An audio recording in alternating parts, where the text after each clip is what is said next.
bon jeudi. Le potentiel éolien de la région ne sera pas affecté par les changements climatiques en Amérique du Nord. C'est la conclusion à laquelle arrive un important rapport publié par Nergica, Ouranos et Hydro-Québec. Félix, le rapport souligne aussi la pérennité de l'énergie éolienne. En effet, Hydro-Québec évaluait dernièrement que la demande énergétique au Québec augmenterait de 47 dans les prochaines années.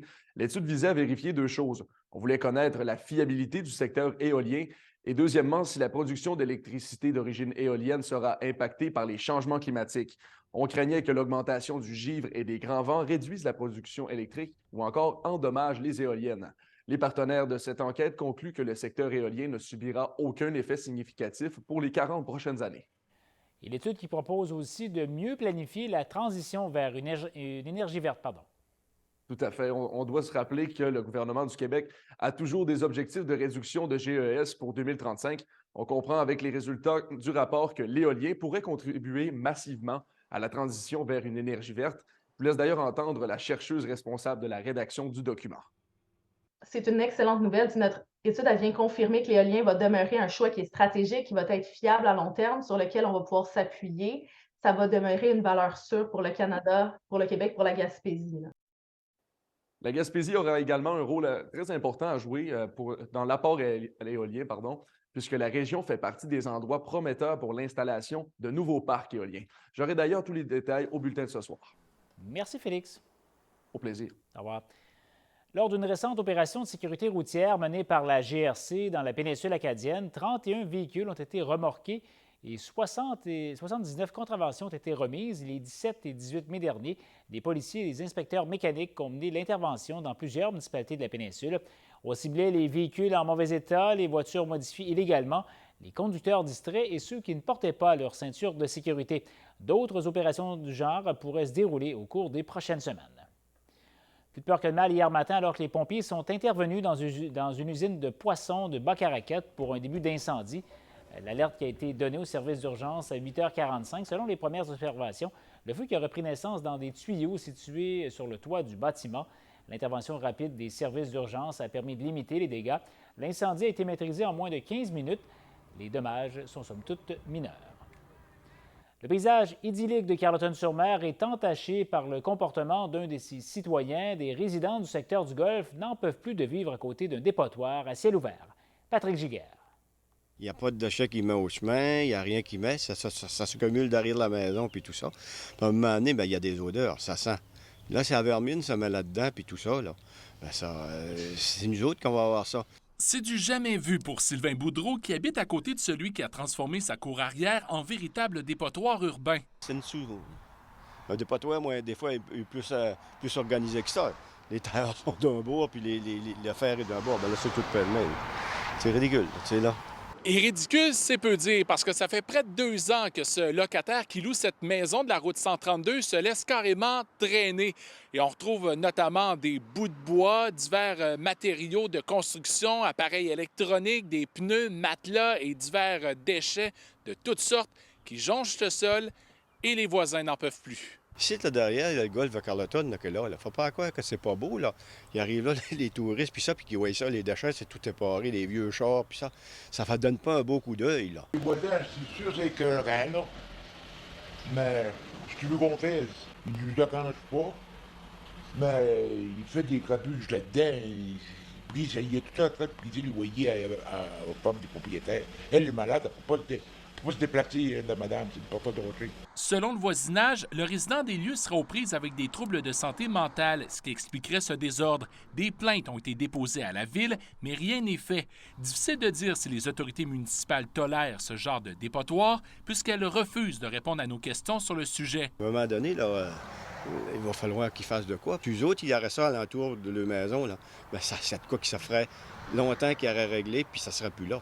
Nous autres, on a voulu endurer ça, ça fait 2 ans. La propriétaire de la maison, qui n'était pas à l'aise de nous accorder une entrevue, nous a toutefois confirmé qu'une mise en demeure a été envoyée au locataire, lui ordonnant de quitter les lieux dans les plus brefs délais. Les voisins espèrent que cette lettre réglera la situation une fois pour toutes. Patrick Giguère, CHAU-TVA, Carleton-sur-Mer. Le nouveau président de l'Union des municipalités du Québec, Martin Danfous, a fait un arrêt à Gaspé, aux Îles-de-la-Madeleine, la semaine dernière. Le nouvel élu est notamment venu rendre visite au président sortant, Daniel Côté. Les deux hommes ont pu discuter des enjeux régionaux et des problèmes auxquels la région fait face. M. Danfous reconnaît que l'adaptation aux changements climatiques régionaux nécessite une priorisation des dépenses des gouvernements. Le président de l'UMQ veut également soutenir le dossier du transport aérien régional et y apporter des solutions. Principalement dans le dossier du transport aérien régional, là, Daniel, depuis 2 ans, nous en parle sans arrêt. Puis honnêtement, dans le cadre de ma tournée, je me suis rendu compte que ce n'est pas juste une problématique à Gaspé, en Gaspésie, c'est une problématique partout.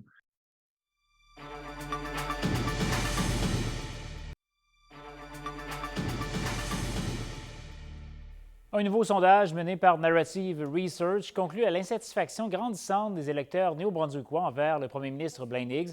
En février dernier, ce pourcentage se situait à 56 %. Il est désormais à 65 %. Selon les données recueillies, l'insatisfaction serait plus forte dans le nord de la province. Les sondeurs ont aussi étudié les intentions de vote et si les élections se tenaient demain, le Parti libéral et les conservateurs seraient nez à nez. Blaine Higgs demeure le premier ministre provincial le moins populaire au Canada. Pas du tout. Et, il semble être anti-français.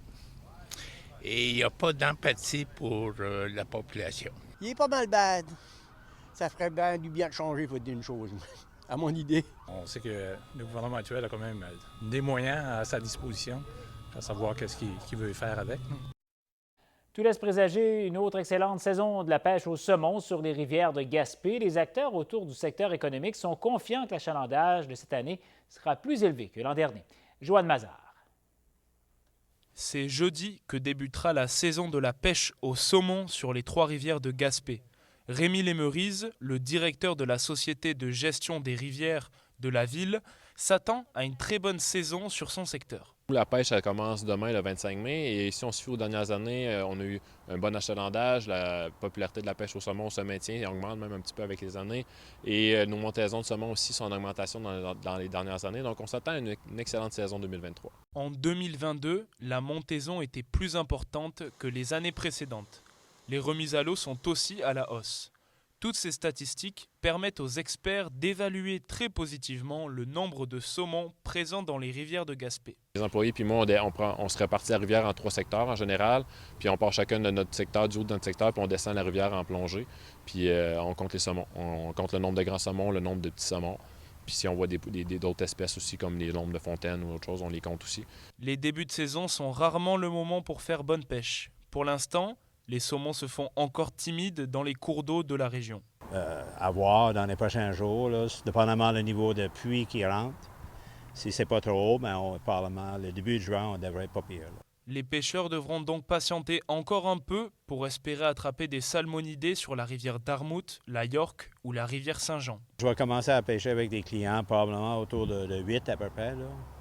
Ça va être pour le mois de juin complet. Là. Pour que la saison se déroule bien, le guide de pêche espère voir la pluie tomber en juin, les saumons ayant besoin d'un important débit d'eau. Le niveau d'eau est très beau là, mais on souhaite qu'on ait un peu de pluie dans le mois de juin. Là, la tendance devrait se maintenir et un achalandage encore plus important est prévu pour cette saison 2023 sur les cours d'eau. Joanne Mazard, CHAU-TVA, Gaspé. Afin d'améliorer la couverture cellulaire dans plusieurs secteurs de la province, le gouvernement du Québec octroie un peu plus de 20 millions de dollars à TELUS Communications. La Gaspésie verra son service être bonifié dans plusieurs secteurs par la construction de 4 tours de transmission. Ces dernières seront disposées dans la MRC d'Avignon et celle de la Matapédia. De plus, les routes 195 et 299 notamment verront leur service être mis à jour. La Côte-Nord, Chaudière-Appalaches et le Bas-Saint-Laurent bénéficient aussi de cet investissement. Rappelons que le gouvernement du Québec a promis de cartographier les régions orphelines de réseaux cellulaires avant la fin juin de cette année. Offrez le cadeau d'une vie unique et personnalisée à la bijouterie Brigitte de Grande-Rivière. Alors Francis, le système est tenace, le parapluie qui sera notre meilleur ami là, pour les prochaines heures. Absolument, Jean-Philippe. C'est sous les gouttes d'eau que ça se passe aujourd'hui. On le voit sur le radar, le système stagne sur notre territoire. Alors, on va commencer, vous voyez, c'est quand même assez colosse, là. On commence par les îles. La pluie va débuter cet après-midi avec de 5 à 10 mm. Sur les secteurs de Caraquette, maintenant, c'est jusqu'à 4 à 5 mm. Alors que là, on se dirige maintenant là, sur la Gaspésie, Carleton, donc Baie des Chaleurs de 5 à 10 mm. Et donc, sur Gaspé, c'est un petit peu moins important de votre côté.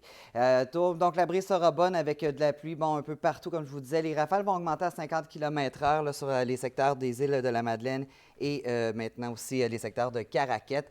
Des maximums de jour là, qui sont sous les tendances, là, près de 10 degrés inférieurs, de 4 à maintenant 11 degrés. Maintenant, ce soir, ça se poursuit de plus belle, cette pluie qui est prévue partout. Même quantité sur les secteurs de la Gaspésie, de la baie des Chaleurs. On prévoit de 5 à 10 mm également sur vos secteurs. Sur la péninsule et aux îles de la Madeleine, mais la hauteur pourrait atteindre jusqu'à 15 mm sur vos secteurs, là, comme on le voit au tableau. Les vents aussi seront de la partie aussi toujours à 50 km/h sur vos deux secteurs, donc de Caraquette et îles de la Madeleine. Et bien maintenant aussi des maximums, en fait, minimum de nuit-dige qui sont entre 2 et jusqu'à 6 degrés. Maintenant, demain, on prévoit de la pluie intermittente sur la baie des Chaleurs, sur Gaspé, sur la péninsule acadienne aussi. On pourrait avoir 5 mm supplémentaires, alors que sur l'archipel, on prévoit quelques averses en début de journée. Les possibilités diminuent grandement là, en mi-journée sur votre secteur. Ça va être venteux avec des vents nord, donc sur Caraquette aussi, toujours à 50 km/h. Donc maintenant, on s'en va au long terme. On va voir que les prévisions sont plus encourageantes. C'est samedi qu'on retrouve un plein soleil et ça jusqu'à lundi. Quelques nuages feront partie de l'équation ensuite, mais regardez les mercures de dimanche, de 27 degrés. Alors, et ça se poursuit de plus belle. Maintenant, sur Gaspé, vous avez le même patron de soleil, week-end très ensoleillé avec 25 degrés dimanche. Aussi, bien lundi, on retrouve les valeurs saisonnières. Ça baisse un peu, mais on retrouve des beaux mercures par la suite. Maintenant, sur la péninsule acadienne, ça va être en alternance de soleil, de nuages que ça va se passer. Donc, 28 degrés dimanche. Et on garde quand même ces belles conditions. On termine maintenant aux îles de la Madeleine. Vous aussi, vous ne serez pas en reste. Le soleil va être en alternance de votre côté. Donc, ça va être le temps de sortir les sandales dimanche avec 17 beaux degrés. Merci, Francis, pour ces détails. On se retrouve ce soir. À ce soir. Au revoir. Alors voilà, c'est complet pour cette édition. Revenez-nous en fin de journée pour d'autres nouvelles sur vos régions. Bon après-midi, au revoir.